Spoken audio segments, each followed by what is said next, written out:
question is multifaceted, multi-barrel question. But let me take aspects of it. The first thing is that insecurity in Anambra, the southeast, and Nigeria generally is something that everybody is grappling with. And here, when I assumed office, 8 local governments were totally no-go area. You couldn't get to them. And camps of these criminals were all over the place. At least our first phase was to totally now dismantle at least 98, 99% of those and free those local governments. The next phase is now facing the criminal elements, because there was a lie told. I mean, these people are engaged in nothing but lucrative criminality. Those of them in the bushes and involved in criminality is part of a culture of free rent. Nobody wants to work. I mean, many of our youths now don't want to work. They just want money. They just want to earn rent without working. And even some people even preach that you can now have, the prosperity stuff. You have prosperity with no work. You can have a crown with no cross, or wealth without work. And these things fuel those who are involved in drug trafficking, those in the cultism, land grabbing, and then the kidnapping. Because if they try drug trafficking and they're being tightened, the news is tightened, they try the other ones and the news is being tightened, they now go into kidnapping, all for easy money. And so we've enacted a homeland security law that is quite comprehensive, that is trying to tackle insecurity at the roots, getting down to basics. The axis of cultism, the axis of drug, which is becoming not just it's an epidemic, as it were. If there is anything worse than an epidemic, that's what it will be all over the place, drugs. And then you'll have the land and the other bits. And now kidnapping. But we have also gone to tackle what I call the institutions and the warped ideology that actually fuel this. And this is where you come to, native doctors who prepare the charms and prepare the tests for people who are involved in kidnapping, who are involved in ritual killings, children missing, and so on and so forth, women being kidnapped and missed parts taken, and all of this. We said, no. A 21st century society cannot live with this. So we've gone down to this with our homeland security law to tackle all of this in a holistic manner, almost like in a cleansing phase. Operation, know who is your neighbor, know who is your tenant, know whom property you are given. For example, drug is under the exclusive list. It's a federal offense, but in Anambra, we've made it a property offense. If your property is used for the manufacture, sale, or use of any of these banned hard drugs, that property is forfeited to the state government, and we demolish it. And so over time now, if you've been paying close attention, I must tell you, it's gone like wildfire since we started. You're not going to get to the destination in one day. There will be some pushbacks and so on and so forth. It's taking decades to take hold. You're not going to solve it in a month or a year. But I must tell you, since January, those who live within Anambra, who know what is going on in Anambra, will tell you the difference is come like a wildfire. There is even what the skit makers, they make me laugh, actually, with all manner of dozens of skits every day, talking about the Soludo's race or run, I don't know what they call it. In other words, that the native doctors and all the fake pastors who are, confusing the youths.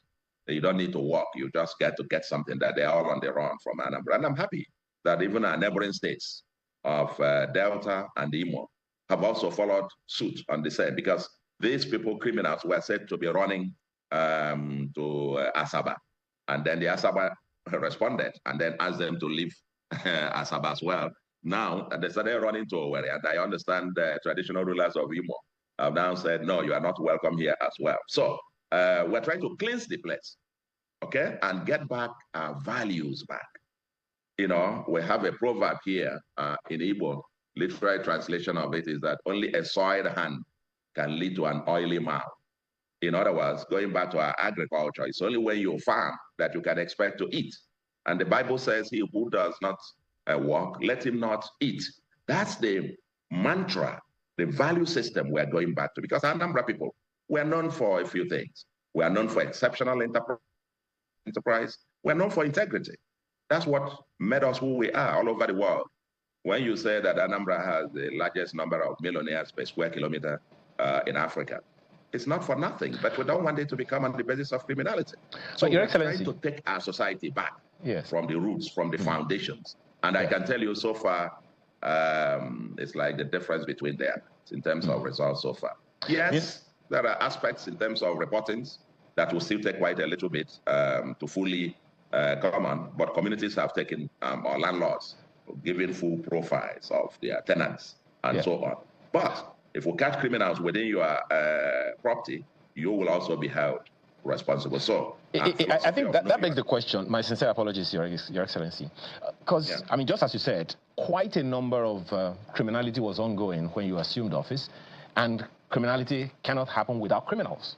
Were there any arrests? Because there are those who believe that anyone who is poor cannot afford the kind of arms and ammunition that the criminals must have been using to terrorize the people over time, to the extent that there is a day that people cannot go out. So poor people cannot fund that kind of thing. Have any arrests been made? Have anyone been caught? Have some names been given to you? Have the security agencies caught anyone? I don't know if you can hear me, Your Excellency. Yes, I am. It's breaking, but I am hearing you now. Are you hearing me? Yes, I can hear you very well. I hope you got the question. Okay. No. Multidimensional in terms of arrests, yes. The short answer to your question is many arrests. In fact, many of these people are being, to use their term, neutralized on a daily basis. The criminals, the camps are being invaded on a daily basis. In fact, about 2-3 days ago, there was a massive one in one of the places, and more than 30 of them were actually taken out, as it were. And so we keep on going in that direction. But let me also, there are many dimensions to this in terms of access to arms. Okay? Yes, there is the thesis about the transnational nature of this criminality. Those who contribute money from abroad and all of that and so on to finance some of this.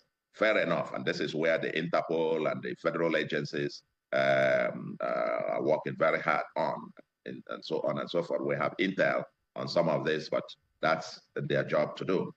But then within, you know, you had something that was going on in the Southeast.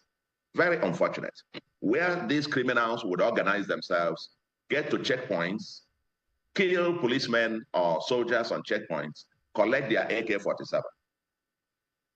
And nobody actually asked, how will these people who are collecting this AK-47, they will go to police barracks, burn down the place, sack the entire police there, enter their armory, carry their arms, and go away.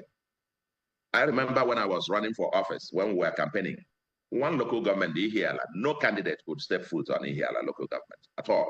And the day I was even to have a rally in my local government, just an hour or two before we began, they came at the roundabout there and opened fire, killed 2 DSS personnel, and took their guns.